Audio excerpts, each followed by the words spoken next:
Salut tout le monde, les prochaines vidéos vont se concentrer sur la page média. On va regarder ici d'un peu plus près comment importer vos rushs, comment dérusher, c'est la principale utilité de la page média. Donc dans cette première vidéo, je vous propose de vous montrer comment fonctionne l'interface, quels sont les outils, de quoi vous disposez et comment importer vos différents rushs. Tout d'abord, nous avons deux zones principales, celle-ci ici et celle-ci. Celle-ci, c'est le navigateur. Vous voyez, j'ai mes disques durs ici et ceci, c'est le Media Pool. À chaque fois, ici, dans le navigateur, tout ce que vous accédez, ce sont les fichiers qui sont sur votre disque dur qui ne font pas partie de votre projet. C'est pour aller les chercher. Ce qu'il y a ici, ce que vous allez glisser dans le Media Pool, ce sont tous les rushs, les fichiers qui vont faire partie de votre projet.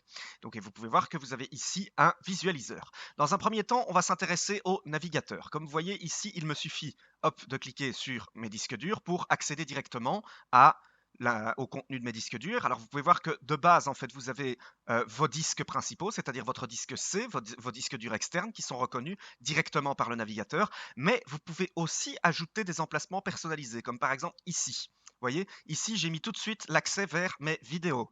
Pour cela, je vais aller dans DaVinci Resolve, Préférences, Media Storage, je fais Add pour ajouter un dossier. Par exemple, je pourrais ajouter le dossier image parce que je vais souvent chercher des images à moi aussi.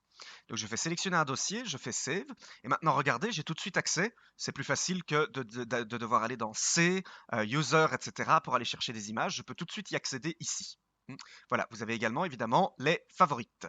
Vous pouvez aussi, par exemple, directement dans le programme, vous pouvez aussi, je vais aller dans User, ici je vais aller dans Corvans et je vais aller sur Download par exemple et je vais glisser ce dossier dans Favoris. Voilà, et comme ça vous voyez, sans ajouter un disque personnalisé, je peux tout de suite ajouter Download. Mm. Voilà. Bien, alors, petite subtilité d'interface que vous allez retrouver très souvent dans DaVinci, ceci. Regardez ici, je peux agrandir mon, mon navigateur, comme je peux le faire avec beaucoup de fenêtres, vous allez voir, ce qui vous permet justement de, si vous avez beaucoup de rush, beaucoup de vidéos à parcourir, etc., eh ben vous pouvez justement l'agrandir pour vous donner plus facile.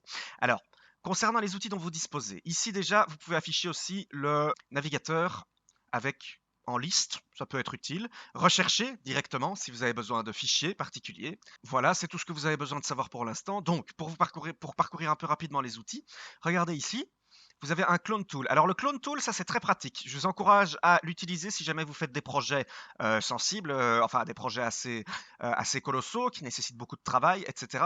C'est ce que vous utilisez pour faire des backups. Supposez par exemple que vous ayez un disque dur externe avec tel dossier. Par exemple, ici j'ai plus ou moins tout un dossier qui comprend les fichiers de projet. Et bien, ce que je peux faire ici tout de suite, c'est en add job, je peux cloner ce disque, en faire en fait une copie parfaite sur un autre support, donc sous type d'image disque ou sous type de dossier, pour justement faire des backups. C'est ce que vous pouvez utiliser justement pour faire vos backups. C'est très utile parce que quand vous travaillez sur des projets, il vaut mieux faire des backups et plutôt deux qu'une seule de backup. Parce que oui, quand je peux vous dire que j'ai déjà eu l'expérience, quand vous travaillez sur un projet et que votre disque dur soudainement soit disparaît comme par magie, soit grille, bah, vous êtes un peu dans la merde, hein. Donc il vaut mieux vraiment faire des backups.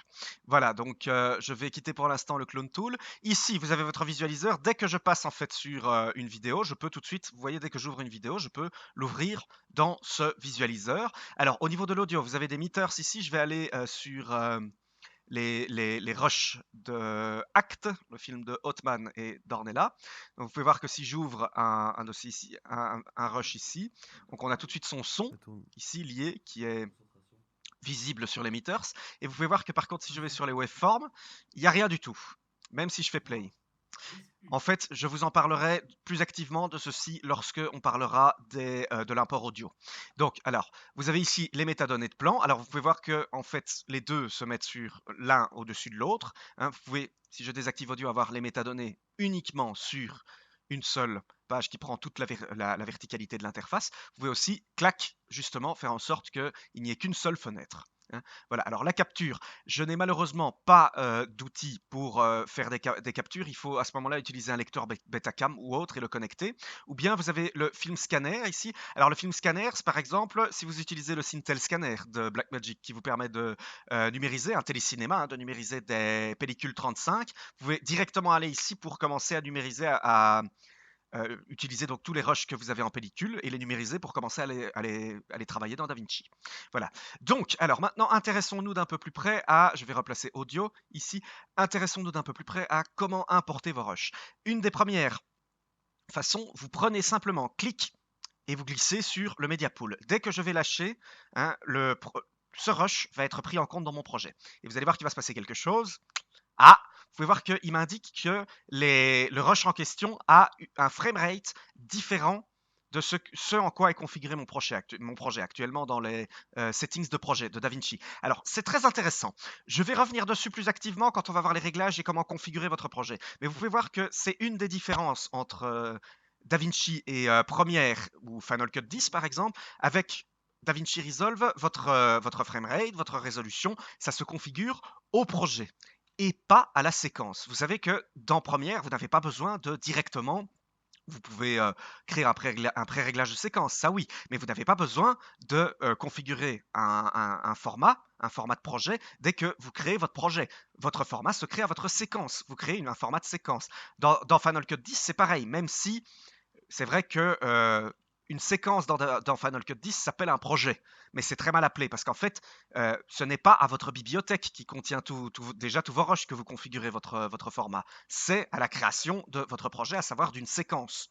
Hein, vous voyez, c'est en fait là-dessus, DaVinci se rapproche de Avid Media Composer. Avid Media Composer, vous configurez également votre format au projet et pas à la séquence. Ça va impliquer pas mal de différences. Ça va impliquer peut-être sur certains points un workflow plus sécurisé. Cependant, ça va impliquer également quelques petites difficultés, notamment, enfin, quelques petites difficultés, je devrais plutôt dire quelques petits compromis à trouver, notamment si vous faites du mélange de formats. J'en reparlerai pour l'instant si vous suivez la même chose que moi, vous faites change simplement pour que vos rushs soient parfaitement adaptés au projet.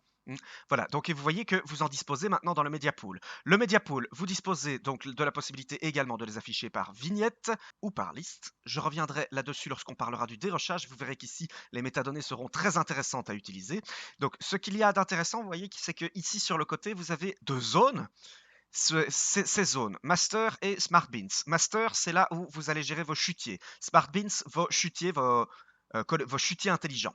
Alors, dans un premier temps, ce qu'il y a d'intéressant, déjà, supposez par exemple que vous voulez importer, hein, je vais revenir sur le dossier principal, vous voulez importer par exemple tout ce qu'il y a sur un dossier. Et bien, vous pouvez directement glisser ce dossier dans le Media Pool. Vous allez voir qu'il va mettre un peu de temps, mais hop, et voilà, il a importé tous les sons et tous les rushs qui étaient dans ce dossier. Vous avez également la possibilité, je vais éliminer tout ça, pour vous remontrer, remove. Vous avez également la possibilité, regardez, hein, si je fais par exemple, il y a deux possibilités ici. Supposez par exemple que j'aille sur mon disque dur principal et que je fasse ici Léa Ornella Hotman, je fais Add Folder into Media Pool. Alors ça c'est la particularité, vous voyez qu'ici il n'a ajouté que certaines vidéos. Qu'est-ce qu'il a ajouté comme vidéo? Eh bien il a ajouté toutes les vidéos, les fichiers vidéo qu'il a trouvés à la racine du dossier. Il n'a pas ajouté ce qui était dans des sous-dossiers dans ce dossier. Donc il a juste ajouté toutes celles qu'il a trouvées à la racine du dossier. Je vais supprimer. Si vous désirez justement obtenir toutes les vidéos qui se trouvent dans le dossier à la racine et dans les sous-dossiers, vous faites Add Folder and Set Folder into Media Pool. Et là, vous allez voir tout de suite que ça va prendre un peu plus de temps. Hop, on a toutes nos vidéos, tous nos fichiers, vidéo et audio qu'il a trouvés. Et maintenant, une troisième option qui est assez pratique, si par exemple vous avez déjà commencé à classer, ce qui est mon cas, à classer par exemple en dossier et sous-dossier à l'intérieur de votre explorateur Windows, vous pouvez faire ainsi, Add Folder and Subfolder into Media Pool, entre parenthèses, Create Bins. Qu'est-ce qu'il va faire? Clic droit, voilà, regardez, hop.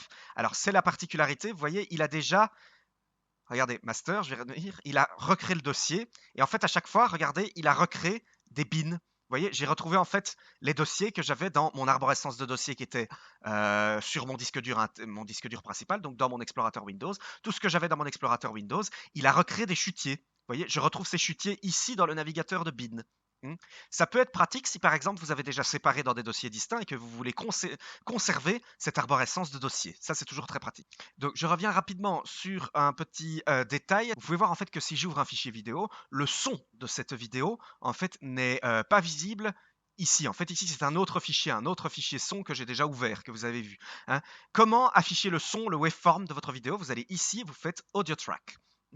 Voilà, et donc là, vous allez pouvoir voir le son de cette vidéo. Je crois qu'ici, il n'y a pas de son. Attendez, je vais prendre un autre rush pour que ce soit un petit peu plus visible.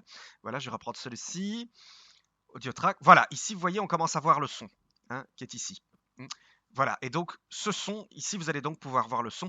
Le son qui est par contre ici dans le waveform, en fait, ça, c'est uniquement si je prends, voilà, vous pouvez voir ici, regardez, Zoom 19, c'est ce fichier-là. Et ce fichier-là, si je fais play, voilà, ça c'est le fichier audio qui est en train de se lire. Et ça, ce sont les prises son du court-métrage, vous voyez. Je vais en parler plus activement lorsqu'on va parler de l'import et de la synchro audio. Vous avez également regardé ici un petit outil, les annotations. Super pratique. Je vous en parlerai lorsque on verra plus en détail le dérochage. Mais ça, c'est très pratique. Donc voilà, vous voyez ici, je suis toujours sur mon fichier vidéo. Ce n'est pas mon fichier son qui est ouvert. Le fichier son s'ouvre ici. C'est la différence entre le waveform que vous avez ici et le waveform que vous avez dans votre visualiseur principal. Voilà, dans le prochain tutoriel, on va parler justement plus activement du dérochage et on va donc s'intéresser plus aux outils dont vous disposez pour parcourir rapidement votre matière. Vous verrez qu'il y a pas mal de choses assez intéressantes. Bien, ben, ce sera tout. Merci à tous de m'avoir suivi. À très bientôt.